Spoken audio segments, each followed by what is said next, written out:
That. How are you? I'm good. How are you doing? I like the Woodstock t-shirt. Yeah, trying to fit into the local vibe here. Nothing does better than wearing a t-shirt of where you're from because all locals always wear t-shirts. I wear in New York, I wear t-shirts that say New York City all the time. Well, it reminds me like how huge a campaign I Love New York was back when we were kids. That's true. That was big. Well, my wife and I are up here in Truro, Massachusetts, which is where I was the last time I talked to you a year ago in August. You really need to get out more. I know. Since that time in August, I did finally return to New York in October. And I was there until December last year. And then I was in Los Angeles for pretty much the next 6 months. Where were you? Well, I was staying in the Hollywood area with my wife. She was on a movie with David O. Russell that she was designing, one that had been originally going to be up in Boston at the beginning of last year, but got delayed by COVID, and it got delayed 9 months, but it also ended up in a different city. Yes. Thank you. So she was doing that film, and I got hired to work on a Sundance Labs project called Stranger with a Camera by a new director named Orla George, who is Irish American. And she had filmed this movie in Ireland right before COVID hit. What is so Sundance Lab project? What that's is that? I imagine a young filmmaker would apply for this. Yes, it's a tried and true development mechanism for so many filmmakers in America and internationally, I should say. Right. And essentially, a filmmaker sends a screenplay in. It usually starts at a screenplay, and if they're fortunate, they get chosen for the January screenwriting labs, which take place historically around a week or two before the festival. Right. And so they'll have people up. Now, of course, the festival is mostly centered around Park City, Utah, whereas the labs are up at Robert Redford's resort, which is about 45 minutes higher up into the mountains. And all kinds of filmmakers who have become famous filmmakers have had their projects developed at the labs over the years. It's a great incubator of talent.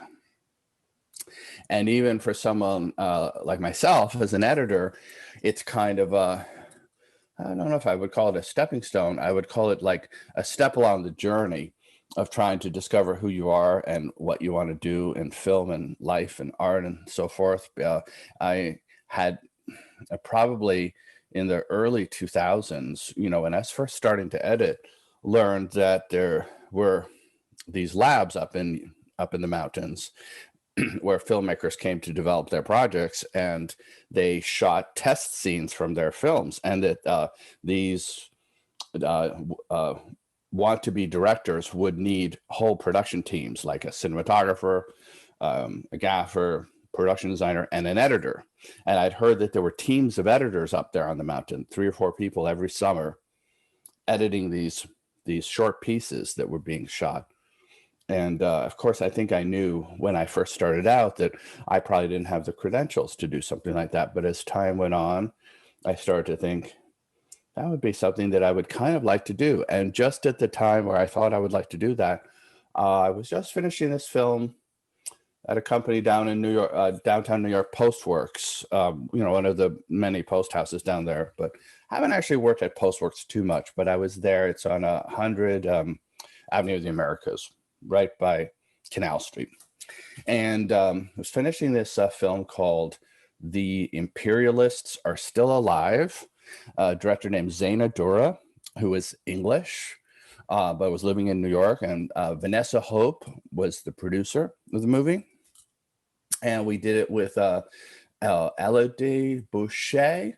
She was our lead actress. And number of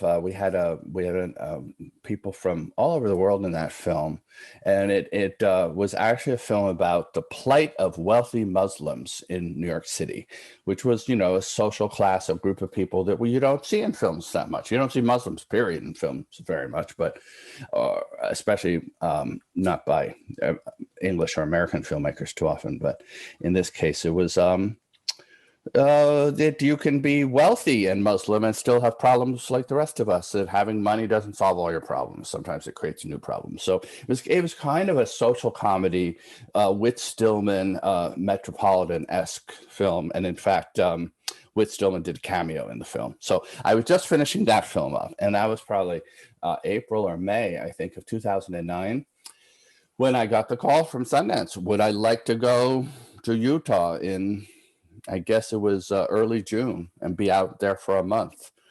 And I have a feeling I got called late enough in the process that I may have been a last minute replacement for someone. I'm not quite sure. But I did a couple of phone interviews, and they checked me out. And before I knew it, I was there. And I was working, I had an assistant editor I worked with there, but I also had 3 editing colleagues of mine. We were all working with different directors. I was there. John Lyons was there. A woman named Gina Blear from Los Angeles was there. She was the only Los Angelino there. So we had myself, John, Gina, and Jennifer Lilly. And I'm still in touch with all those people. We hang out all the time in New York or Los Angeles, see each other, recommend each other for jobs.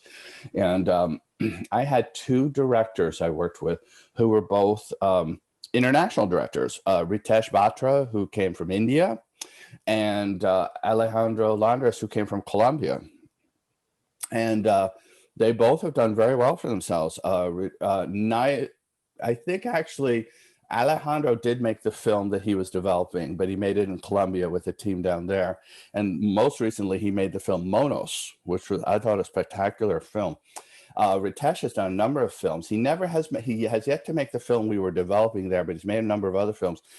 And somehow John Lyons became his editor on most of his films. I think the first one that I was available to do for him, the schedule didn't work or something. So we're friends, but I haven't actually worked with him since then. But it was, I mean, God, we could do an entire program about Sundance Labs, and maybe we should. Actually, you know, it would be a fun program to do, would be to get a bunch of us who have done the labs, you know, on at the same time, especially if it was like a Zoom like this, we could all chip in. That's an idea for a show, Adam.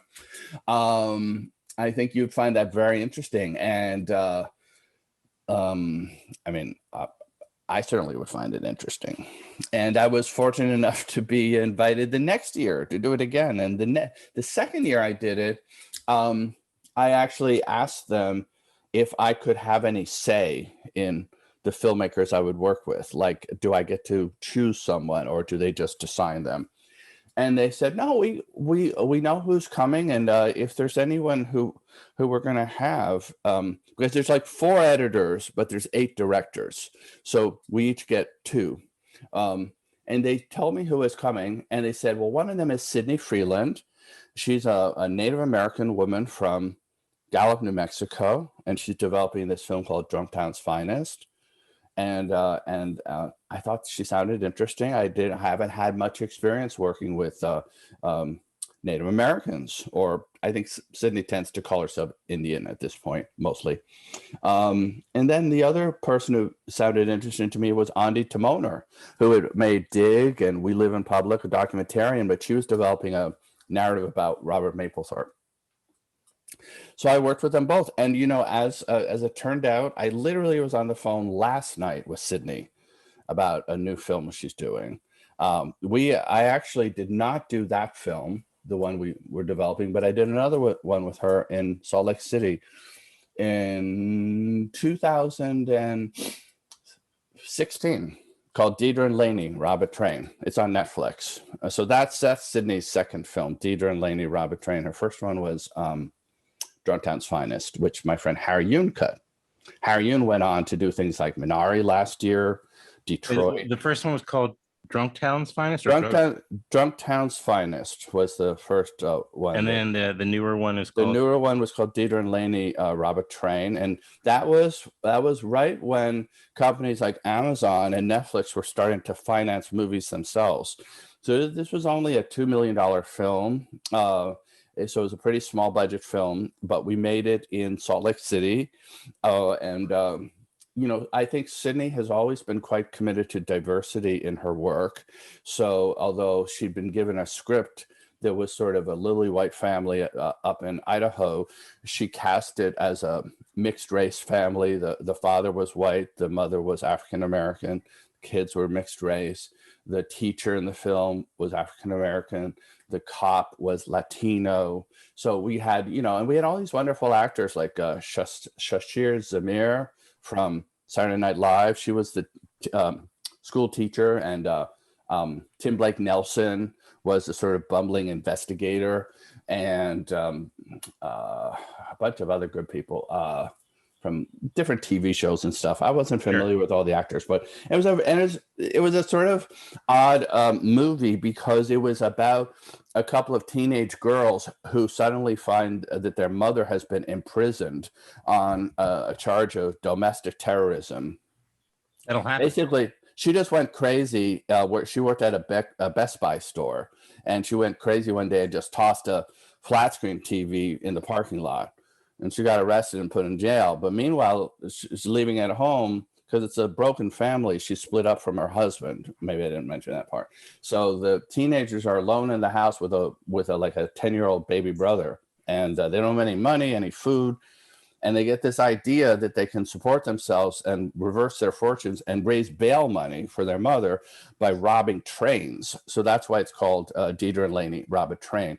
And they learn from their father, who used to work for the railroad company, that they're not harming anyone if they rob the trains, because there's insurance covers it, but they'll get the money. Well, so it's kind of a cute family heist movie, and it's still on Netflix. I think most of those things, once they're made by Netflix or Amazon, I think they stay on forever. They made the film. So as luck would have it, Sydney actually called me about an upcoming project just last night. She's been really, really busy with television. She's been doing Star Trek, and she's been doing Grey's Anatomy and all kinds of television. In fact, she helped develop or worked on a new show called Reservation Dogs that I think is going to be on FX or Hulu next month with a number of other people. And she's done really well for herself. And I don't know if the thing that Sydney called me about will work with my schedule. I have a feeling it may not, but it was great to talk to her again. She's in LA, but the whole time I was in LA, that's 6 months, when I got to LA last December, LA was really in full lockdown again. Like, they were even telling people not to drive in LA, not to drive. This was like December 15th.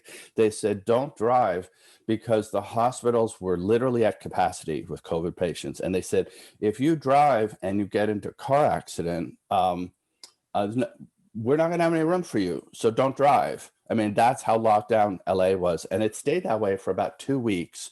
And then things started relaxing a little bit. And, but there were room in hospitals again. And so they're encouraging people to get out there and do things. And I actually think that by like mid-January, they had takeout food again. Well, they might have always had takeout food. I'm not sure. But a lot of things were closed. And by the end of January, it was either the end of January or end of February, I can't remember, they started having outdoor dining again. And suddenly there were tables out on the sidewalks. And it kind of made LA feel like LA again. The people are out on the street. But in any case, the only time Sydney was in LA while I was there was that lockdown period. And we didn't get to see each other. And then she was up in Toronto doing one of her shows. So, but she was a very good friend I made out of those labs. And so I've made other friends, not necessarily the directors, but sometimes just by the fellow crew members and so forth. And so the Institute is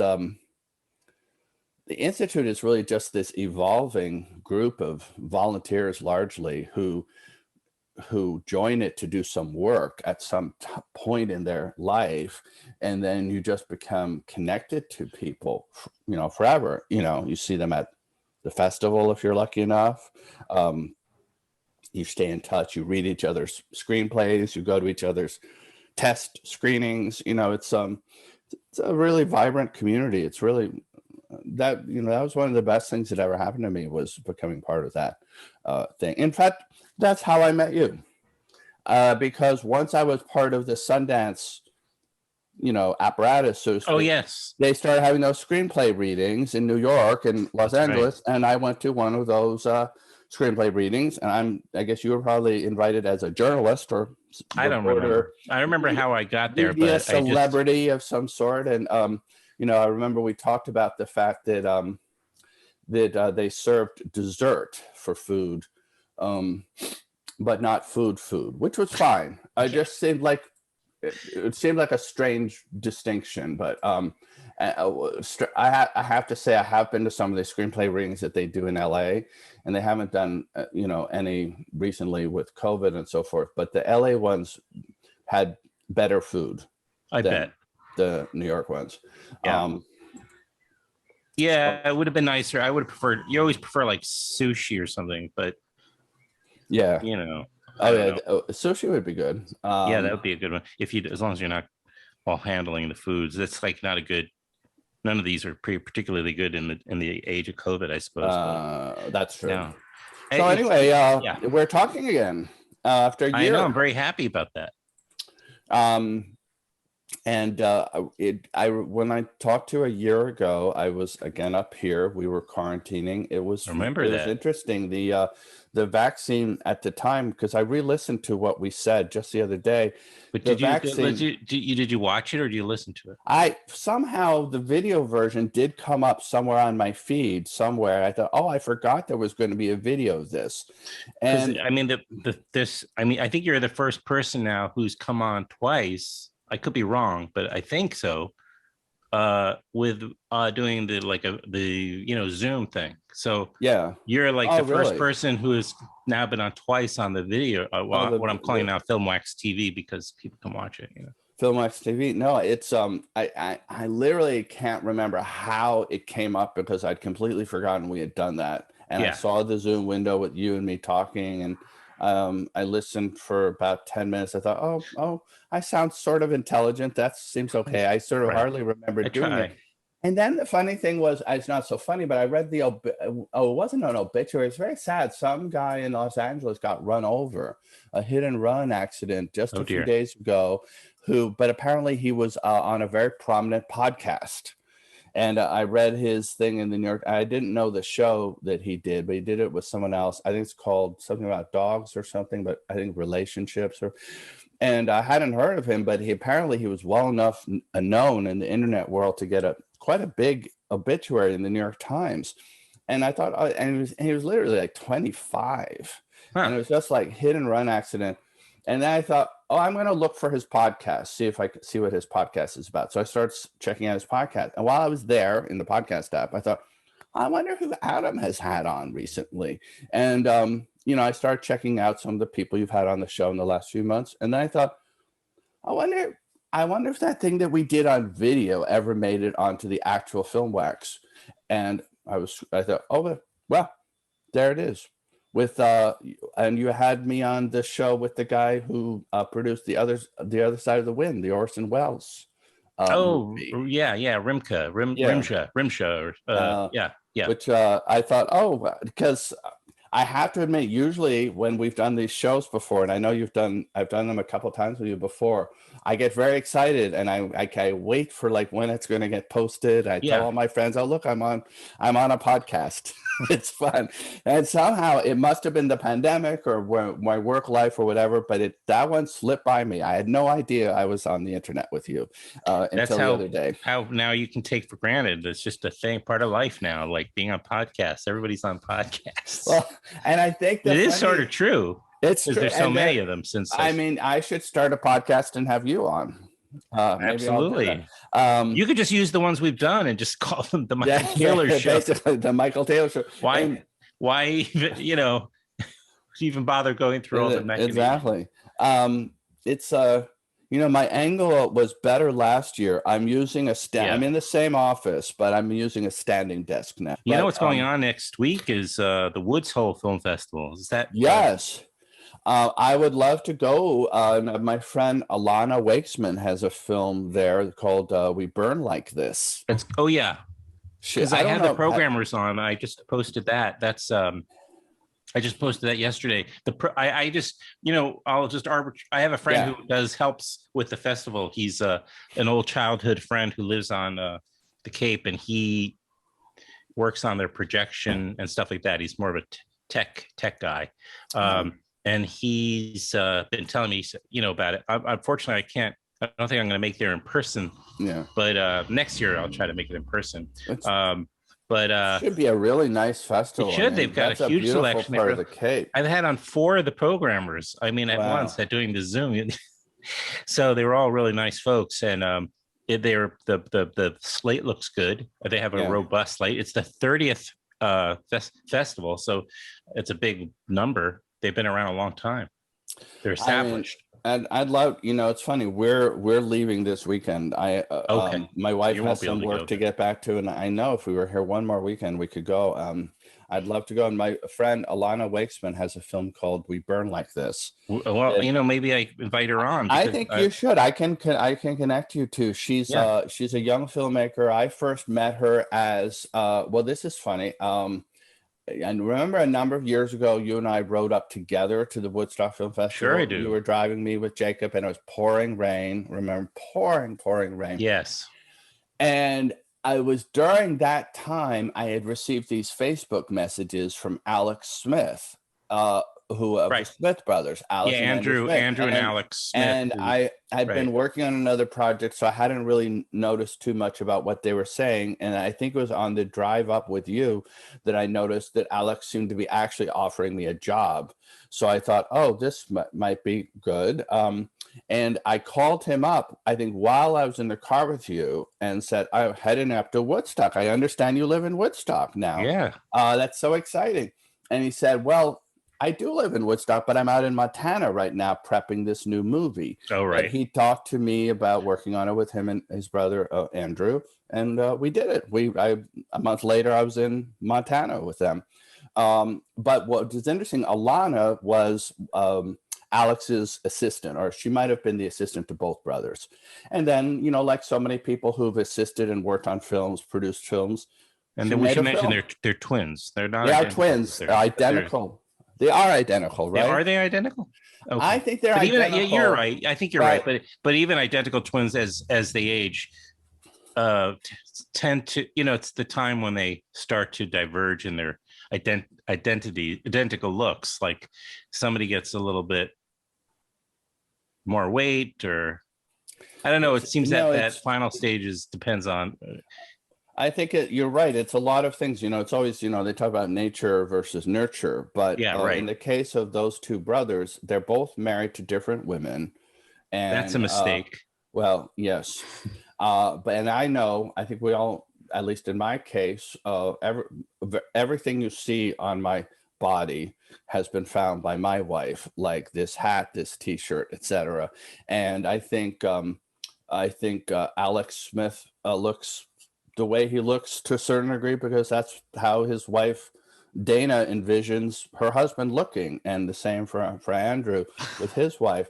So I think that's part of it. So it's because of their partners they look different. Okay, that's my theory. That's a good one. I like that theory. But it is eating too. One of the brothers. But one wife could be like, yeah, you're right, because like one wife could be really into going out and to restaurants and be a real foodie, and the other one could be an exercise nut. So one's spending a lot of their time eating rich foods. The other one is hiking and biking and running and so of course you're going to start to you're going to see some changes. And Andrew likes to brush his hair back and wears glasses, and Alex has more full wavy hair and does not wear glasses. It's interesting. I do know another pair of twins. You may have seen them around in New York circles. Sanjay and Ranjabar what's their last name? Wait, Sanjit and Ranju Manjabar. I'm not saying their name. I'm mangling their name. They were my assistant on Rick Alverson's movie, They The were? Comedy. They're still They were around. one assistant collectively. Well, yes, and that was a plan of mine they and Mike alternated? Ryan. Well, I think you know Mike, and Very well. we were looking for assistants for this film, The Comedy, which is coming together very quickly, and we had no money. And these twin brothers were presented to us as that they would work as a team assistants for us, but for one salary. And and Mike Ryan thought that was like a perfect idea. We get two for the price of one, and we did. And they were very good assistants. They had a bit to learn, but they improved a lot, and I've stayed in touch with them for years. They both sort of segued more into becoming colorists. They do colorist How would I know who movies. these people were? What? How would I know who they were? Well, they're on the New York scene. They're like at parties. You go to parties. They're around, Okay. and they are twins. They're identical twins, but one of them is a little heavier. If they're not standing together, I might think I'm. Well, do they dress the same? Sort of. Yeah. I would call it Las Vegas chic. Which sounds like an insult, but I don't mean it that way. They're great people. But it's interesting, They are a great person. I'm doing a movie right now that has identical twins as the stars of the movie, and they're only 13 years old, but they look a little different from each other too. Like I can totally tell who is who. Their voices are a little bit different, and their faces are a little bit different, and they're only 13. They're brothers. They're known as the Crovetti brothers, and Nicholas Crovetti and Cameron Crovetti, and they were in that Nicole Kidman TV series with Alexander Skarsgård. Oh, sure, they played the son. Little White Lies. I'm always getting that name. Big Little Lies or something. Name of that show, right? But they were the kids on that, and I'm doing a movie right now with Naomi Watts, starring for Amazon, and they play the kids. It's a small cast. It's a mother with her two children who happen to be twins. So now they're able to play two people instead of one. Often twins play one kid.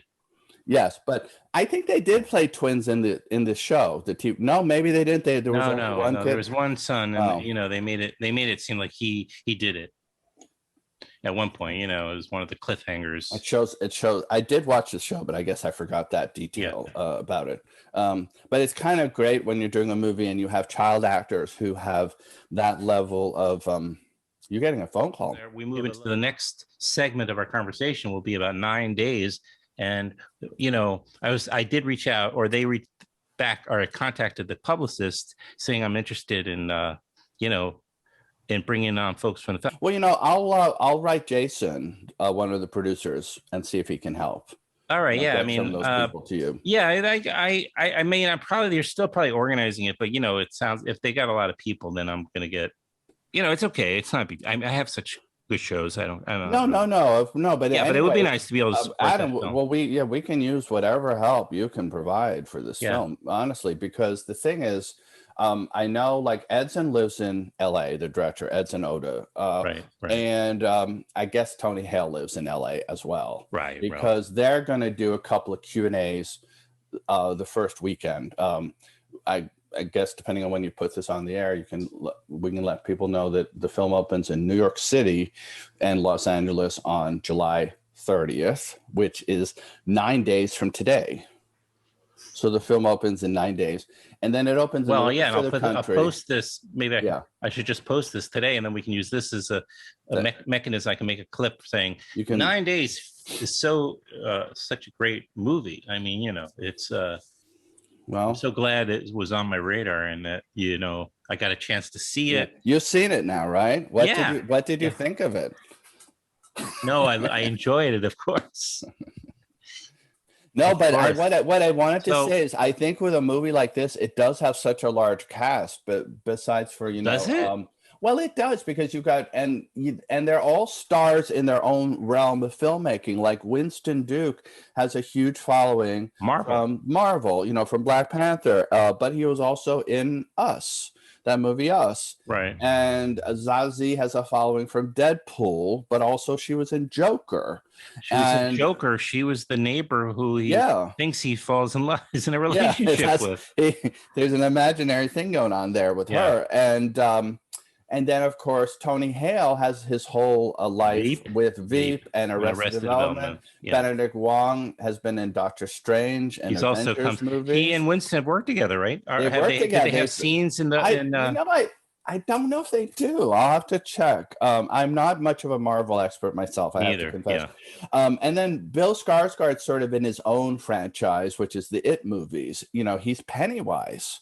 So, I didn't know that. Yeah, he plays Pennywise. So all of these people have, in their own individual realm, huge followings, and any one of them could actually frontline a movie, lead a movie. And so it's like sort of having, you know, and I think what I found so interesting about working with them as actors, as an editor working with them, was I certainly was able to overcome any prejudices that I might have had about, oh, these people are in comic book movies, because it was like, I'm telling you, I'll say this for probably a while, best cast I've ever had. Never had a cast as good as these actors to work with day by day, and which made the movie so much fun to work with. And then, of course, as you've seen the film now, maybe we should tell people a little bit about what the film is. I was going to ask you to. So why don't I start? You interrupt me. Yeah, I'm sorry. But well, actually, you could probably even do a better job. But this is a very almost experimental concept, where, you know, it's a straight dramatic film. However, there's I guess Winston Duke plays a guy whose job it is to interview potential new beings. Well, they're the souls, right? They're the souls, embodiment of souls. Yeah. But yeah, they look like people, you know, and they're played by actors. They look like human beings, but in fact, they're souls. They don't exist. And I think that's established fairly clearly in dialogue right near the beginning of the film. It's going to be a series of tests. So we're not getting anything away. What? Yeah. So we're not getting, where he is physically is sort of this sort of nebulous. You're not really sure. It's, again, everything is a representation of reality, but you don't really know. But he's in this house, and he in the middle of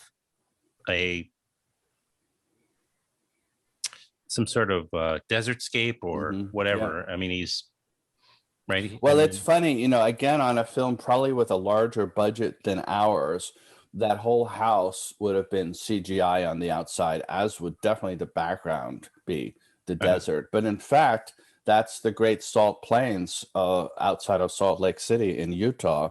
Okay. So this beautiful natural place that looks exactly, we just went there and filmed, and, you know, the mountains were there. So you were on the set. You were on the set. Well, you see, we had a set in Salt Lake City of the interior of the house. And so, which of course was made production very easy, and that we were mainly in that one house the whole time, pretty much. And then for the scenes outside the house, we actually had a replica of the facade of the house, the front, just like you would have in an old time Western. But you only see the house from the front. On the outside, there's no house there. It's just a piece of wood with a door. But it, you know, there is a scene later on in the movie where some of the characters have dinner together outside.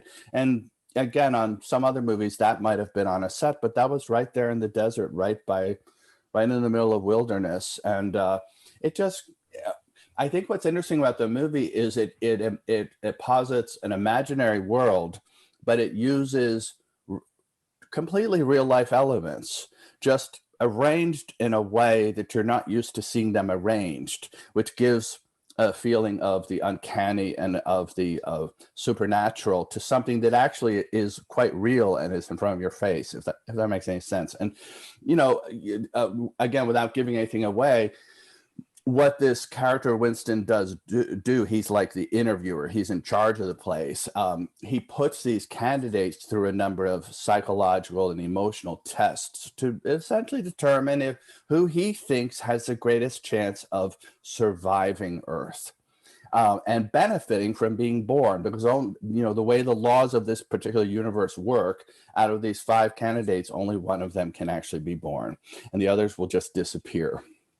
And which of course is very sad, because you get to know these people over the course of the movie, Right. but there's only going to be one winner. And they're all very kind of eager to, become people. Oh yes, which is you're right, and that's something that you really feel. I'm glad you pointed that out, because they all have moments, especially when it starts to dawn upon the ones who are not going to win, that they may not make it. Right. That they really wanted, all they wanted more than anything, and I would say on Earth, although that's a phrase, I guess, but all they ever wanted was to be born and to see what it would like to be born on Earth. Yeah, right? They want to be on Earth. Yeah, and it's sad. And the eagerness and lack of, call it confidence or self-esteem or whatever, is exactly what potentially sabotages them. So they, because he's looking for somebody who's going to, like you said before, survive. Well, exactly. That's exactly true. Just the very characters that we might find endearing or we might enjoy in a person are things that Winston might see as a weakness. His character's named Will. He might see this person isn't going to be able to make it in the field that they want because of this personality aspect. They're too full of love, if such a thing is possible, or they're just too vulnerable, right, or they're just too romantic, right. And he's looking for someone who might fit a more narrow definition of what it is to be a human being, but could be in his view, a successful one, because he's had some disappointments along the way, and he's made some choices. I think we can tell people this without giving anything away. Amanda? Well, a little bit about Amanda, but the main idea, Amanda is one of the people he's watching. He has 30 old-fashioned, what we call nowadays, I guess, cathode ray televisions, the TVs we all used to watch, but until we all replaced them with flat screens 20 years ago. But it's, old-fashioned TVs from the 70s and 80s and 90s, color TVs in a grid. And on these televisions, we're seeing point of view lives played out in real time throughout the entire movie. Whenever we're in that room, we're seeing things happening with 30 different people, and sometimes these are 30 of the people, 30 of the souls that he has that he's previously selected to be born. And part of his job after he chooses who gets born is he monitors these individuals with the idea he can't really tell them what to do once they're on Earth. He has no way of communicating. He could hit the blast, but they're not going to hear him. But what he can do is he can continue to evolve himself, and he can learn what makes some of these individuals successful and what doesn't. And Amanda is one of them. She's a violinist who he's been following, and because she plays the violin becomes a big part of our score. We have an amazing musical score by a Brazilian composer named Antonio Pinto, which actually that score is out already. It's on Apple, Spotify, Amazon. You can buy a CD. You can actually buy the CD of 9 Days of Music. No kidding. Already. And the music is a huge part of it. But what was interesting for me as the editor, eventually I was joined by Jeff Betancourt as another editor in the last months of the film. We did some work together, and Jeff was a great collaborator. And I also had I had some assistants, Phil Kimsey and Zach Boger, who became additional editors because their role on the film increased. And I've been working with all those people since then on different projects. But if you think about the fact that you've got these TVs that are playing these point of view shots throughout the whole film, you have to think, well, where did those shots come from? You know, where did these shots of people getting up in the morning, going to bed, brushing their teeth, going to the beach, kissing their girlfriend, having dinner, riding up? Where did all these shots come from? Well, we had to make them all. So we shot the main part of the movie in August into early September of 2019. But we shot what we call the point of view shots in late June into July, like a 3-week period. And we actually had 3 crews. We had a crew in Salt Lake City, which Edson and our main DP, Wyatt Garfield, operated with. And then we had another crew in Brazil, which is an old film school friend of Edson's. Edson is from Brazil. So one of his old friends was shooting in Brazil, and we had another colleague shooting in California, in LA at the same time. And as editor, once I got hired, I just started getting all this footage in from all 3 units. And it was my job to turn all this footage into little 1 minute, 2 minute, 3 minute little, I like to call them stories. They didn't have any narration. They didn't have any added music because it's just real life, but they did have dialogue and talking. Sometimes they did have music because one of the characters on those TVs is actually about to be married. And we actually see her wedding towards the end of the movie. And when you first see her, she's taking dance lessons. So you hear she's learning how to dance. So it's all these little stories that Edson had invented in his head. And then there were, of course, some more abstract ones like just brushing teeth. And we were all invited to suggest ideas for these TVs. I managed to film a Spooky, our cat, chasing a little green dot on our green sofa. And Spooky made it into the movie.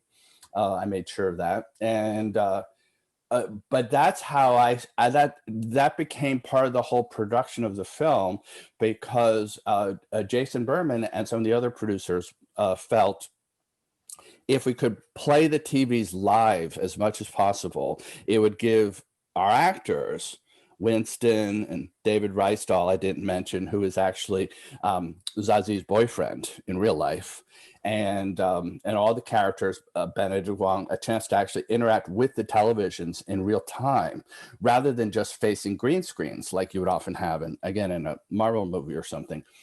But for them to interact with the TVs, we would have to shoot this footage, and then we would have to essentially finish. We call it locking in editing. I would have to lock these stories with Edson before we could even put them on the TVs. So at that point, that's when I went to Salt Lake City. In fact, when I saw you 2 years ago, when I was editing some of these stories upstairs at Goldcrest, and you came and visited me in the lobby, I think I told you at the time that I was in the middle of editing a frustrating scene. It didn't feel like it was going well for me. And I also knew I was going to Salt Lake City on Monday, so I was feeling a little pressure there. But we had a good talk anyway. I tried to sort of, sometimes when you've got a problem in the back of your head, it's hard to make that problem go away, and just say, okay, I'm just going to relax for an hour and talk to Adam, and then I'll go upstairs and work on that tennis. Compartmentalize. And the funny thing is, that scene I was worried about that night 2 years ago, it worked out fine in the end. I was just stressing over like nothing, but I have to say the experience, and then the experience of working on this movie was just joyous and wonderful every single day. And not only during production, because of the nature of these televisions, I ended up being in Salt Lake City the whole summer. So they would be filming just, 50 feet from my little edit room, which was just a little office in the corner with, my laptop and a hard drive. That's what it was basically. And I had Zach came out to work with me, and Philip Kimsey came out, and it was really exciting. I mean, I tried to keep my hours the same as them. They often would work for logistical reasons from 6 at night till 6 in the morning. So I would try to do the same thing. So, if Edson would have a question for me about a scene, or I had a question for him, we could talk to each other at 3 in the morning. Mm-hmm. I could walk over to the set. I even remember one time walking over the set in the middle of the night, and they'd just done a wide shot conversation between the Winston Duke character and Benedict Wong, plays a character named Keo. It was a beautiful, moody wide shot that went on for about 3 minutes. And Edson had planned to shoot close-ups of both of them, which certainly would have helped us in the editing later on. And normally you would, even as an Right. editor, I would advocate for that. But the shot was so beautiful and it seemed so well performed. And I think I came in and they were already doing like take 7 or something. And I think I said to Edson, that in my opinion, I think this is going to be better just like this. If you want to shoot the close-ups, you should shoot the close-ups. But I think it's beautiful like this. So maybe it'd be better shoot 2 or 3 more of these wides at different tempos, and then I think we can make the scene out of that probably. And we did. We never regretted, and that freed up time to shoot other things. So it was kind of helpful for me as an editor to be able to try to encourage Edson to say, you might Right. not need to spend an hour doing these close-ups. You could shoot Right. something In other else words, you have to instead. keep moving the cameras, etc. So it's Yeah, going to take more time as opposed, and just keeping the camera where it is. And right. But and then we finished the film. What was great was that Antonio, who had been in Brazil during much of the music composition and process, and of course he had to record some pieces in advance for us too, because there's live playback of music in the film. But he eventually came up to New York, to Goldcrest, and had an edit room opposite us. At one point, we had this large edit room with about 9 of us in there. We had 2 additional assistants who were just putting in images on TVs, the ones we hadn't found so far. It was just, it was really, it was pretty, it was an amazing experience. And then a month later, we were at Sundance, and uh, it was a great Sundance. There were some phenomenal films there that year. Minari was there, which my friend Harry Yoon cut, and this film Worth by Sarah Colangelo, which I believe will come out this fall, was there. That Eliza Hittman film was there that year. I always get it wrong a little bit. Never, sometimes. oh yeah, Yeah. always, never. I can't. If I remember what the first word is, I can do it. That was a Like that was a great film. LGBTQ. Yeah. I don't know. I always somehow I always feel I sound so unknowledgeable on these programs with yours. No, not at all. No, quite the opposite. Quite the opposite.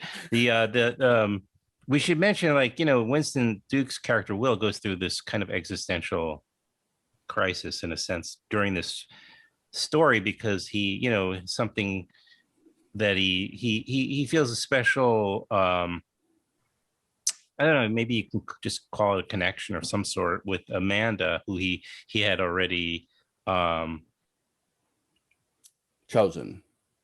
selected, and who has been living, and he's been viewing her through her POV, where, as you said, it like their POV. So all the people that are on Earth and born, then when he tracks them on these TVs, and something happens to her, which sort of throws him into a bit of a crisis mode. And then you sort of wonder, well, Will, what's his story? Why is he an interviewer? Where did he go to Earth? And why didn't he go to Earth? And then, and Benedict Wong's character, you learn, was a soul and was supposed to have gone, was supposed to be, after not being selected there, they disappear, right? I mean, they just sort of. Yeah, it's interesting about Benny. But he just doesn't. He sort of sticks around. He just stuck around, and that's funny. The film really doesn't explain that, does it? Because it is made clear at a certain point, early in the film, without giving anything away, that Winston's character had lived once on Earth, and that was a requirement to become an interviewer, and that he's not the only other there's lots of interviewers. Right, we meet another one briefly. We meet one, and yeah. So he's just one. In fact, at one point, he describes his job as being a cog in the wheel. He's just part of some larger apparatus. And I think what's interesting about the film is it doesn't take a stand at all in terms of religion. It doesn't come down on the film is not about God per se, or Buddha or Jesus. It is, to some people, a spiritual film, but apparently not everybody. Everyone. Well, religion and spirituality are not necessarily, they can be mutually exclusive. Spirituality and religion, I mean, of course, we know that one can be. This is like another explanation for how, souls, which we think of as a religious sort of concept, but in a way, we've learned that souls and soulfulness is a separate thing from religion. Religion isn't, you know, doesn't necessarily, you don't have to be religious to be spiritual. No, that's and true. and that's what the film explores, kind It of, does. through they're saying that it's, I think religion is a construct made to explain spirituality, perhaps. I don't know, but it's, it's a man-made construct. Right. So, And I guess that's definitely true. But I think you're right that in the film seems to have a plot, which is Winston's putting these 5 candidates through a series of tests to determine who should get born. But in terms of narrative momentum or emotional momentum, it's really all Will and Winston Duke, this existential crisis of this person who is on the exterior quite cold and commanding, and he speaks with a very authoritative voice.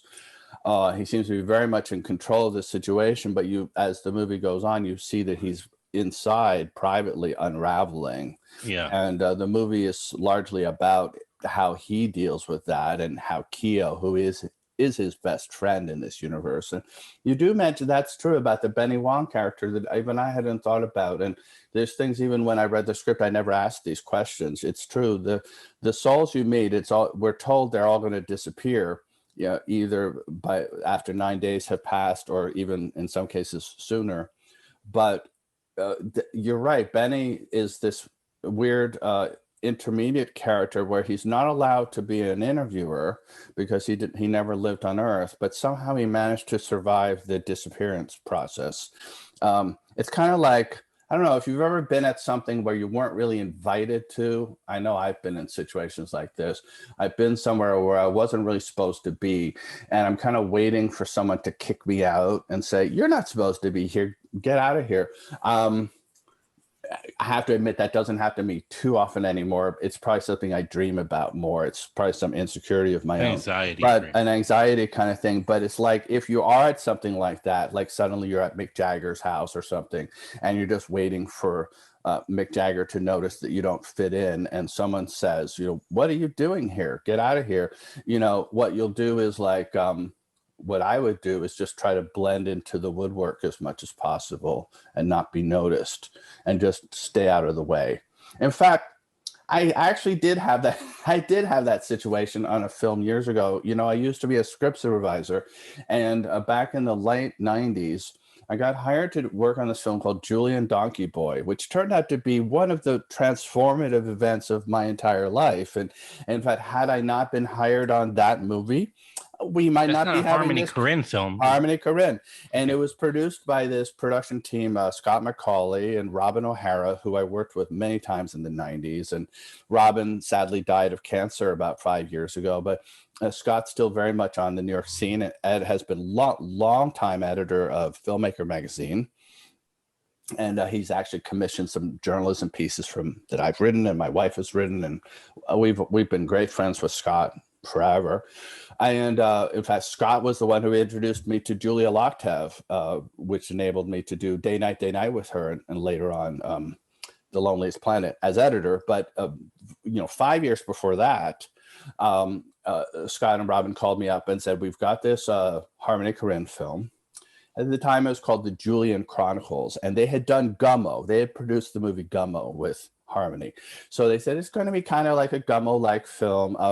Harmony's going to be in it. He's directing. His grandmother's in it, Chloe Sevigny, Werner Herzog, and it's all going to be Dogma. It's going to be an official American Dogma project following the Lars von Trier, Tom Vinterberg model that they started with The Celebration, of a small video camera and no lighting, no gripping, 5 people working on the movie. And that's, in the case of our movie, that's what we had. We had Scott and Robin. We had Anthony Dodmantle, brilliant DP, who's gone on to do amazing stuff, and of course had done great stuff before Julian. Also, he had shot The Celebration, but he later on did Slumdog Millionaire, Spring Breakers. Actually, Spring Breakers might have been Benoit Debay, now that who I worked with on Day Night. But in any case, they said to me, you're going to be Harmony's script supervisor, And this actually had never happened on any of the film. I never interviewed with Harmony. I didn't meet with him. He didn't approve the idea that I was going to be his script supervisor. I don't think he even personally thought there should be a script supervisor on a Dogma film necessarily. But I think Scott and Robin realized there were going to be a lot of cameras in play, working at different angles, different people shooting, PA shooting, and someone would need to just keep track of the material before it went to the editor. And so they said, we're going to pay you $200 a day, which back then was pretty good salary for what I was doing, decent. I think that was pretty good. And they said, you're just going to show up and just sit in the 15 pass behind him to, when you start driving, just say, hi, Harmony, I'm Michael, I'm your script supervisor. Scott and Robin have brought me on. And they said, just try not to piss him off all week. Just if he can tolerate you for a week, you're on the job for the whole job.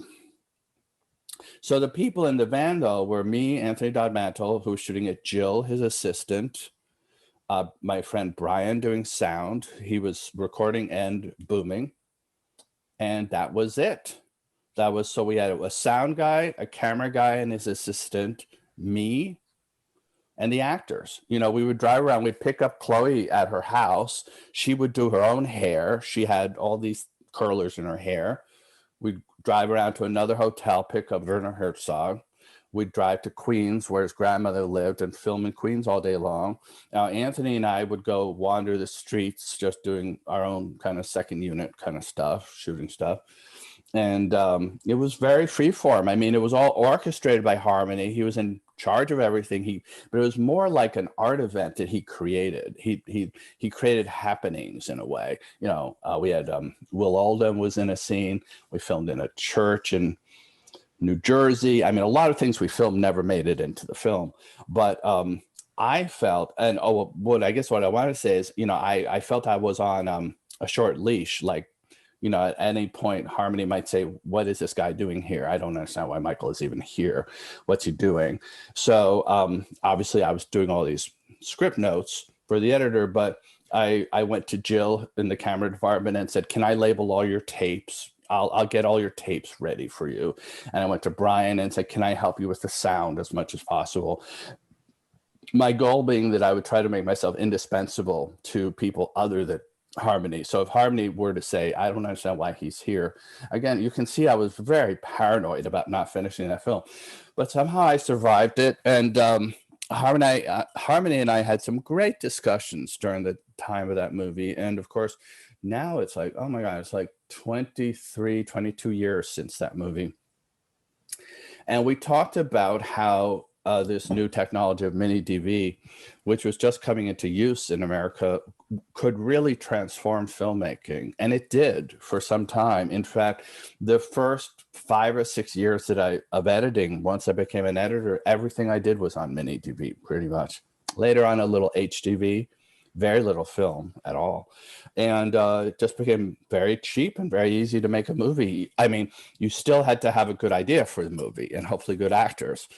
But the way that movie was transformative for me, Julian Donkey Boy, was when it was all done for the first time. And I'd worked on all these other wonderful films by that point. Like I'd done You Can Count on Me for Kenny Lonergan and Happiness for Todd Solondz and Eat, Drink, Man, Woman and The Wedding Banquet for Ang Lee. But on this one, I really wanted to be a part of putting it all together. And I was really frustrated that they already had an editor to do that and that there was no way I could really be a part of that process. So I thought, well, if I can't edit Julian Donkey Boy, I will have to find some other films to edit in the future. And that's when it was like really the proverbial, light bulb going off on top of my head saying, you should be an editor. And for the next few years, that's what I worked towards. I called up Alan Oxman, who had been Todd's editor on storytelling and some other projects I'd worked on with him, and said, can I sit in with you and learn editing from you? And he said, well, no, you can't do that exactly, but I'm starting up this film center course, this place called the Edit Center, and you can come take my course. And the course costs a bit of money. I can't remember how much, but the bigger thing for me at the time was I was working a lot and I was starting to get paid pretty well, getting more on union films. and the idea of like taking like 2 months off for classes was kind of prohibitive to me at the time. But 2001 rolled around, so I no, it was a really great year. I was in Cambodia with Matt Dillon doing City of Ghosts, which was his directorial debut, and we had a great cast on that. Also, we had Matt, James Caan, Gerard Depardieu, Natasha McElhone, Rose Byrne in one of her very first parts, maybe first parts, and then then was Monsters Ball with Halle Berry and Billy Bob and Heath Ledger and Peter Boyle down in it should be evident that I really do like actors because I often identify the films I work on more by the actors even than the directors, as much as I love directors and I love working with directors. But I mean, for me, the raw materials of what I do as an editor, it's these performances that these wonderful actors give time and time again. So it's what excites me. I mean, I love cinematography and I love what a camera can do. And actually, the movie I'm doing right now is being shot by a guy named Alexander Dynan, who shot First Reformed for Paul Schrader, and his new one too, the Card Counter. And it's a very beautiful, almost Hitchcockian style of filming, a very slow camera moves and very composed. Whereas, the film I did right before my current one, the Irish film, the one that I was working on in LA, is all handheld and, moving cameras. And they're both great. Even the Rick Alverson movies I've done, the first one I did with him, the comedy, had much more of that loose style. And the others I've done with him since then, he found a different cinematographer from Mexico. The first one was Mark Schwarzbard, but then he was working with Lorenzo Hagerman from Mexico on Entertainment and The Mountain. These movies are much more composed, and they both work for me. I mean, for me, it's like going to a restaurant and you can have this entree or that entree. They can both be delicious. It's just like, it's how people do it, I guess. But but anyway, to get back to editing, I guess I did those films, and then there was supposed to be a strike that summer, 2001. I think it was a SAG strike or Writers Guild. I'm not sure if it even happened, but it looked like I wouldn't be getting my usual summer scriptwriting gig. So that's when I took Alan's course at the Edit Center, and I didn't edit right away after that. I went and did a couple more films as a scriptwriter, Kill the Poor for Alan Taylor. Who has the Sopranos movie coming out, I think, in a month. Alan's not a relative of mine. I do have a brother named Alan Taylor, but this is a different Alan Taylor. And then I went to Cleveland with Ted Hope and Bob Pulcini and Sherry Springer Berman to do the Harvey Picard story, American Splendor, which was a blast. I mean, I remember Ted at the time saying to me, "Are you sure I want to do this? It's going to be November and December in Cleveland. It's going to be cold. We have no money. The pay is going to be bad." And it just, I read the script and I knew Paul Giamatti was going to be in it, who I'd worked with on storytelling. And I thought, this sounds great. And of course, Bob and Sherry, who I became very good friends with, we were neighbors for many years in New York, made just a terrific movie that mixed all kinds of visual styles. And of course, working with them, I did say to them, "Hey, I know Bob cuts his own stuff usually on the projects they do, but they would have an assistant in the edit room organizing material, assembling material during the shoot." At the time, it was Tim Strito, who's become a very prominent editor in TV and other things since then, but great guy. And Tim would let me sit with him on Saturdays. We'd shoot Monday through Friday, the movie. And then I'd go hang out with Tim all day on Saturday, and he would show me how he's organizing footage. And I thought that was great. And Alan Taylor had let me sit in on his edit room a little bit with his editor, Malcolm. And then the next year, Alan recommended me to Esther Bell. Esther was at the time making a bunch of independent films. Now she runs. Have you ever been to her bar in the wonderful bar now, the West Cafe in Williamsburg, which I hope has survived the pandemic. I haven't checked in lately, but I hope it's there. And for a number of years, Ira Sachs and some other filmmakers had started this sort of directors collective of having monthly, bi-monthly meetings, which used to take place in people's apartments. But, you know, a lot of directors in New York don't have huge apartments. Ira has quite a nice apartment, but not everyone else does. And eventually these meetings just all started taking place at Esther's West Cafe. And it also became less about you had to be a director. It was really just anyone interested in film. You're working in film, you want to work in film, you have worked in film, you come to these things. And we used to do them every 2 months. Went on for a long time. I mean, I went to a few of those. What? Yeah, and I think, yeah, it was a lot of fun. I think it was still going on right up to the pandemic. By that point, Ira had sort of ceased to be an organizer of them, but some other people had taken over, you know, sending out, you know, mailing lists and so forth. But so anyway, Esther was my first director, you know, and that's how I got started. You know, I worked on her film Exist, and then my friend Anthony Katagas called me up about this Michael Almereyda film, this documentary about Sam Shepard, and that sort of started me on my path. But it all started really in 1999 with Julian Donkey Boy, just realizing that was, as much as I love script supervising, that editing was where I really thought I should be. And I feel really fortunate. You know, it's been, I guess, it's 20 years since I started, 20 years since I took that course, 20 years. And it's like 60 films I've worked on by now, maybe 60 films, many of which I played at the Woodstock Film Festival, 2 of which have won the Woodstock Film Festival. And I've only received an editing prize once in my life, and that was from the Woodstock Film Festival. That was for the Babushkas of Chernobyl. Oh, I remember that. That was delightful. Yeah, it was that same weekend I was up there with you. Yeah. Right. That's right. And again, it's like I remember driving up there that weekend, and that was not on my mind at all that I was going to leave that weekend with like a little trophy. That was such a wonderful surprise. I'm sure more trophies will be coming your way, maybe even with 9 days. We'll see. That would be nice. That would be, you know, the funny thing is, you know, people get nominated for things for all kinds of reasons. And a lot of the work I do is a little more naturalistic than, you know, some of the bigger Hollywood things. But this is a film which actually is not naturalistic at all. And in fact, has a lot of editing, because on any frame you see, you're not just seeing the edit of that scene, you know, editing between Winston and Zazie and Benny Wong, but you're also seeing those 30 images in the background, which I had edited a month earlier, and which I'd helped organize where they're going to go. And then meta editing. Yeah. What? Meta editing. And, you know, there's another aspect of the film, which I think we can tell people about without giving anything away.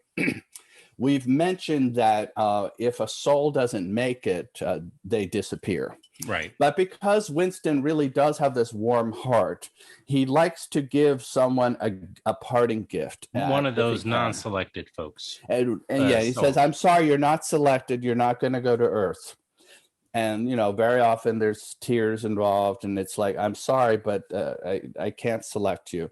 But I'm going to give you this piece of yellow paper, and I would like you to write on the paper something you've seen on those monitors which has inspired you in the last few days, an experience you would have liked to have had on Earth had you gone to Earth," which of course is an awfully bittersweet thing. Like, well, I'd like to ride a bicycle through a forest, or I'd like to go to a beach, knowing that this person is never really going to get to go to a beach or ride a bicycle. They're not going to get to live. And then what he does with Keo is he creates a beautiful fantasy for these people where they believe they really are on a beach or on a bicycle, and he uses it with video projections. So of course these were other things that had to get filmed by our units and cut together by me and my assistants.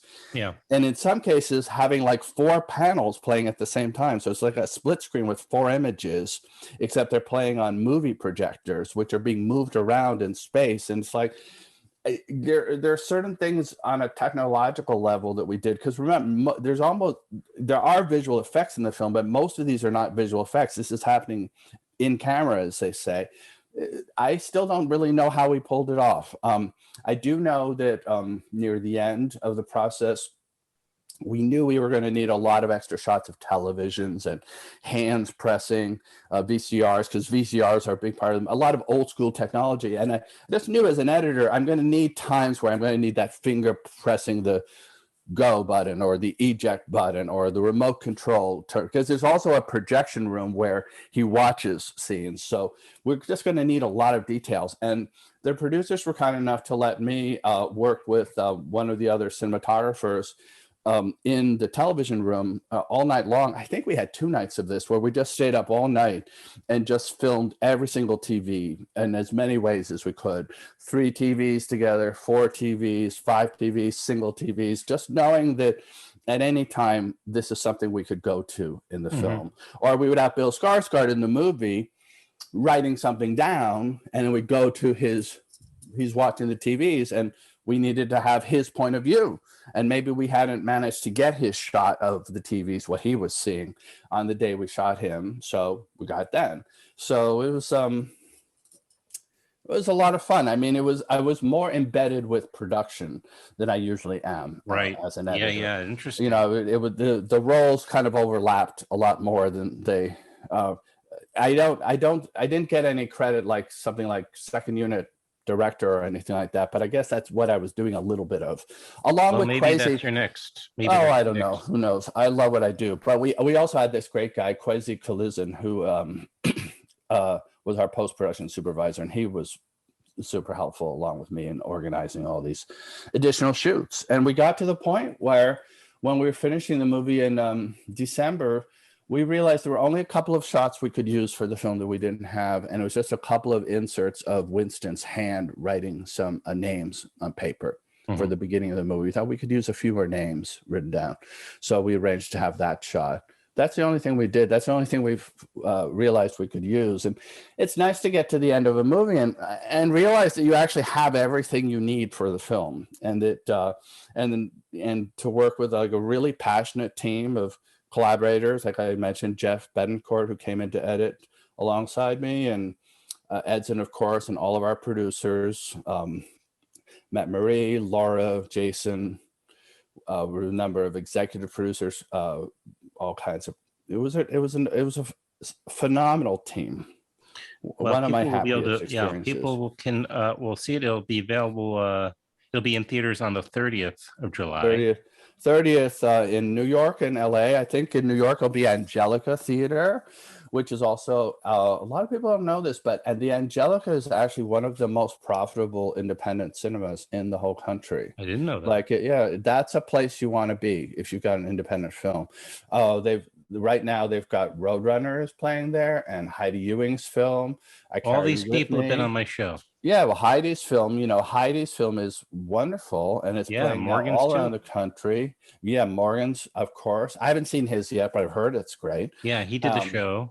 Yeah, she did the show. Yeah, Heidi's terrific. About 10 or 12 years ago, Heidi and her partner Rachel were doing 2 documentaries at the same time, which they don't always do, and usually it's Anat who edits all their material, including the new one that Heidi did, which is a drama with documentary elements, as you know.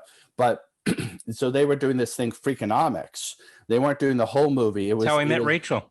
And that they brought me on to do their segment of Freakonomics. And it's funny, Freakonomics was a strange film because it was each segment was directed by different directors, so it had all these different styles. And it was Morgan also Spurlock. Morgan. It's not like I mentioned before, Morgan Neville, but Morgan Spurlock. But I was thinking that Morgan Neville wasn't as prominent 12 years ago as he is now. Oh, no way! It was before 20 Feet from Stardom. Yeah, and if we had made Freakonomics now. Morgan Neville would probably be one of those segment directors, I'm sure, because he's so prominent in documentaries, and so each one had its own style. But what's interesting about Heidi and Rachel, the one that I did with them, was because neither of them had done really scripted material at that point, and because it was a documentary, the other filmmakers all had, because Alex Gibney was one of them, and Eugene Jarecki, they all sort of knew what their segment was going to be, how it's going to begin, and how it's going to end. In their case, they said, as Verite filmmakers, they never know how their stories end until they've made the movie. They follow characters usually, and it develops into something. That's always been their style as documentarians, you know, going all the way back to Jesus Camp and some Detropia, some of those Always a projects. Barack. Exactly. And so when I think they were approached by the producers of Freakonomics, they said, you know, we don't really work in that style of knowing exactly what the 20 minutes is going to be.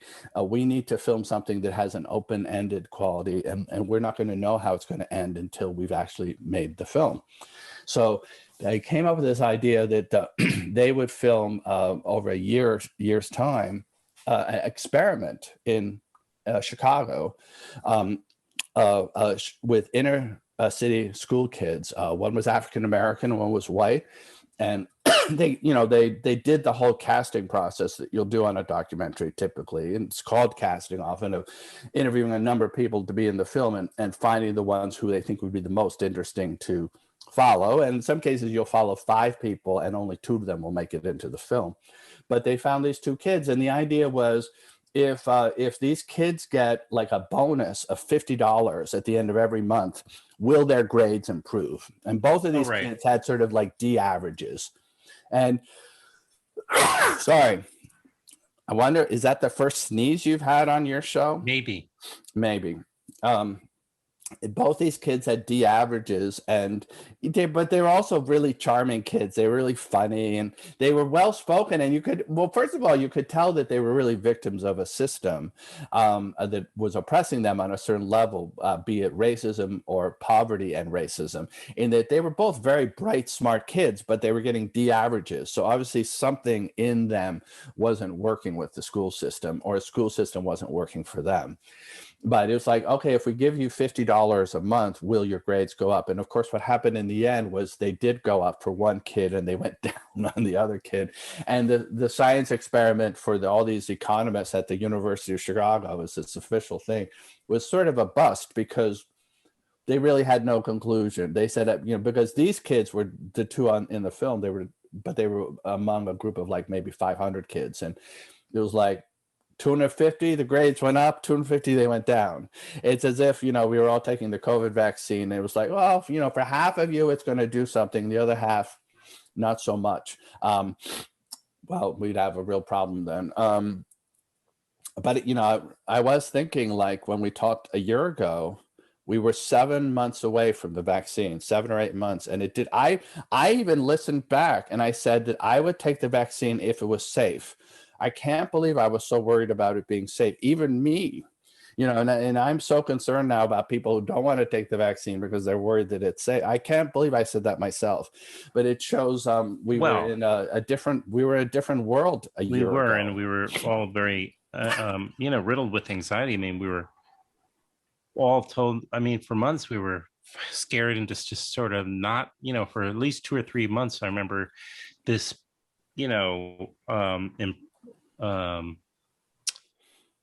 pressure to stay inside unless you absolutely had to go out. I mean, it was bad, where they were just, wanted to make sure the hospitals didn't, like you said before, didn't get overwhelmed as much as possible. So I think it was intentional to keep everybody, make sure everybody really had a strong incentive to stay home.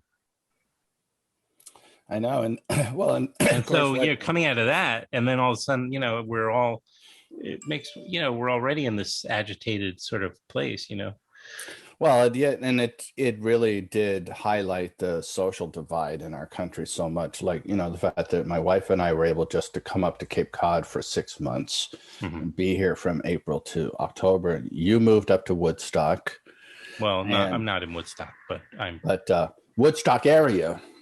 Where are you exactly? Can you say publicly, or is your location secret? No, I'm across the river in I guess Red Hook is the or Tivoli, that area. Like is that like north of Rhinebeck or south, or is it sort of I'm just north of Rhinebeck, yeah. Oh, okay, great. So you're not south far of from Hudson. Oh, that's great. That's amazing.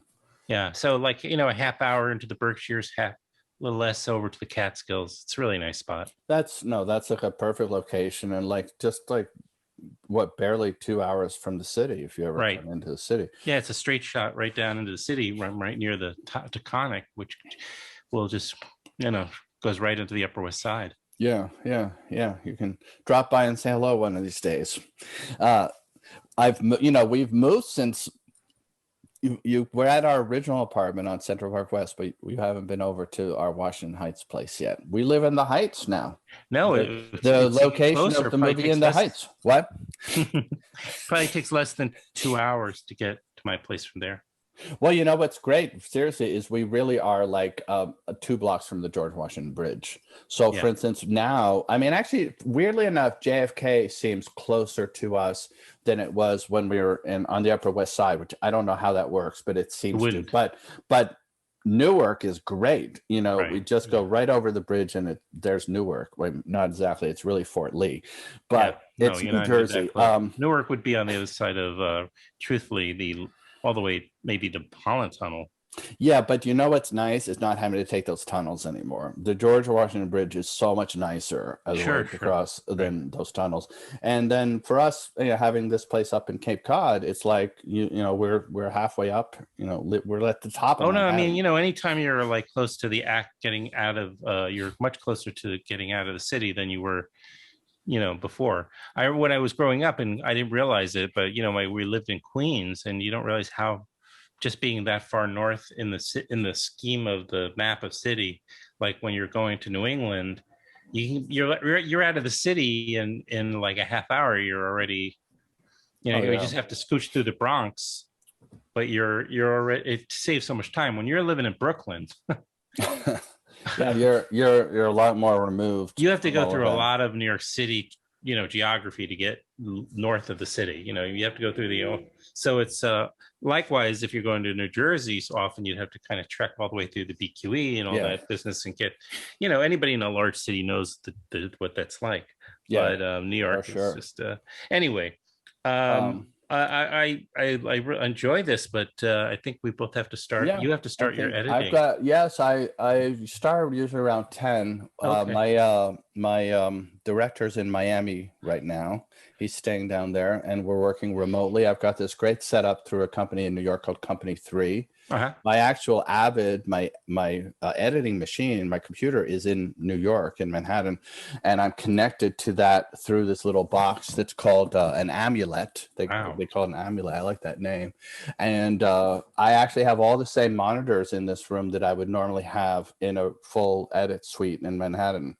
Whereas like last year when I was talking to you, I was doing a number of documentary projects, but it was just my little trusty laptop here, right, and a hard drive. In fact, I didn't even have an external monitor for a while, and then I finally got one. But now I've got like a whole setup, just like I would have in an edit room in New York, and it's phenomenal.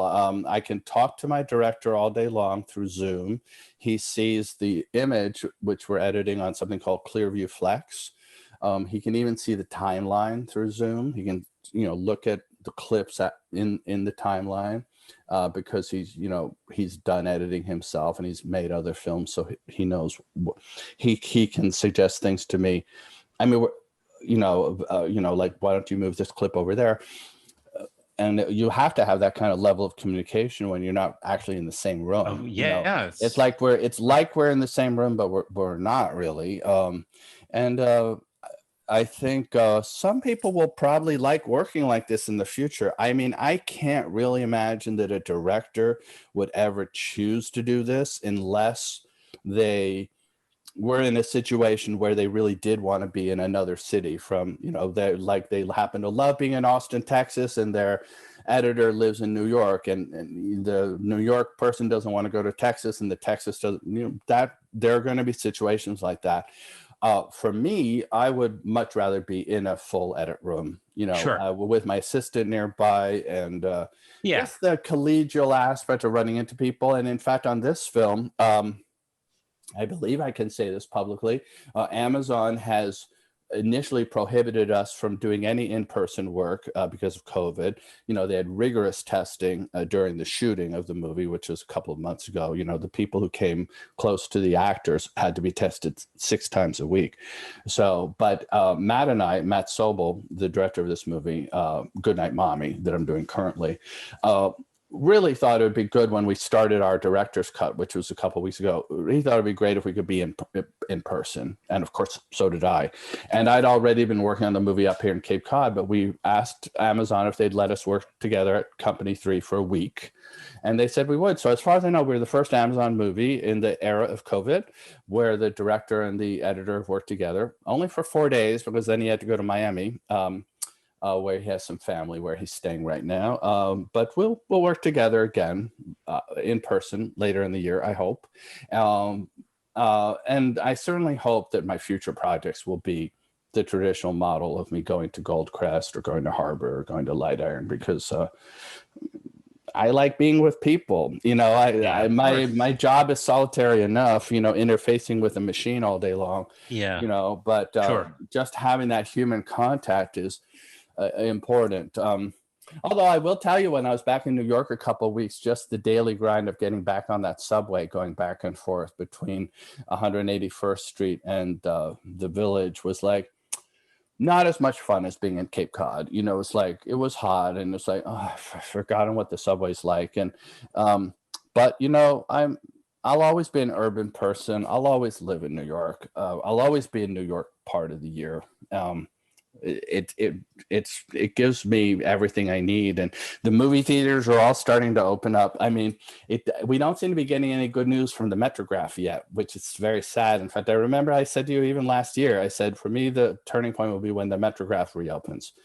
It's the only one that hasn't reopened. But the Film Forum is back. The IFC Center, of course, is back. I actually I will mention another movie that's opening July 30th. I don't know if you've had him on before. Braden King. Yeah. His film, The Evening Hour, is opening. No, he just we just did the show yesterday. Great. He's our kids went to school together. So I've known Braden for a long time. It's just that Braden's great. Our kids went to school a long time ago, like for 3 years at Waldorf. Oh, okay, great. So that film's terrific. Also, The Evening Hour, and that opens up same night as us. Their movie opens at the IFC Center. Well, we'll see. You know, they haven't gotten back to me with anybody yet, other than yourself, which of course we were able to do ourselves. But if they get me more people, I'll bring them on. I'll reach out to them and see if you know. Would you do like a phone thing if like, let's say someone like Zazie wanted to do phone, or do you only want to do Zoom? Yeah, it's just impossible for me to get anything audio out of that kind of thing. You know, right. So it would have, but I mean, I think everyone's doing Zooms. Yeah, most everybody's doing it that way. And I guess you're not really. If you were in New York, you could do in person, but you're not. You're in the countryside. Yeah, not yet. I mean, there'll be a time where I'm. It depends. You know, if they're for certain type of. I'm not saying I wouldn't for a particular guest or project. I might start coming down like when it makes sense. You know. Well, you know, I've been in the in the market for a new car, and I haven't gotten one yet. So I've been in this. I've been in this temporary phase for a while where I don't have a vehicle. What would your ideal car be? Well, everybody's saying to get a Subaru. So it should have probably like 4-wheel. Yeah, probably for where you are now. Yeah, just because of the winters. I mean, it's, you know, it hasn't been an issue, but yeah. But, you know, I like something like a reliable car like that, you know. Yeah. And I guess a wagon would be not a bad thing, but it doesn't have to be. I don't care. Ultimately, I don't care. If I could put a bike rack on it, that's all that matters. Oh, that's true. That's good. Yeah. So, I go for a lot of bike rides up here. I have a bike, but we keep it up here.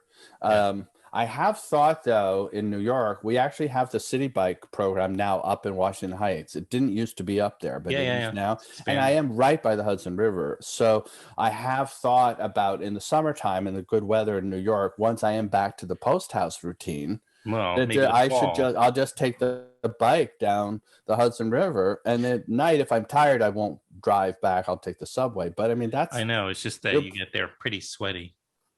Yeah. Well, I know, but it'd be The nice fall to and get the winter are probably exercise. even better, actually.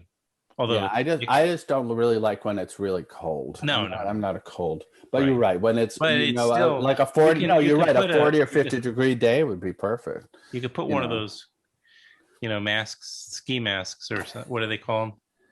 well, some of the post houses I've worked at do actually have showers there because Yeah, people yeah, work yeah. there No, all no, night long. that's right. I So I think could the one take I a was at, shower yeah, and look fine. totally do it. It's like But going to the gym or something. let me reach out to those guys Okay. because, like I say, Zazie and David are a couple. Actually, they live in Harlem. I mean, maybe they're off. Maybe they're off Hey, doing look, movies once somewhere. people But see what I'm doing, they usually like they look forward to it.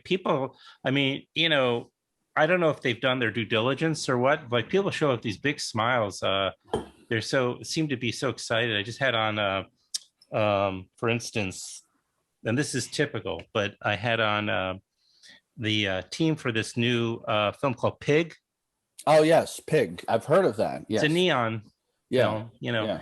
and I had on the writer, director, and Michael Cernosky, and the producer Vanessa Block, Yes. and not Hope, but Block. Yeah. And they just were so, I mean, I don't know if they're seeing what I'm doing, but it's the people, once they do that, I think that, and I'm not trying to congratulate myself, although, maybe I should a little bit, because I feel like I feel like this is a very special thing I'm trying to do.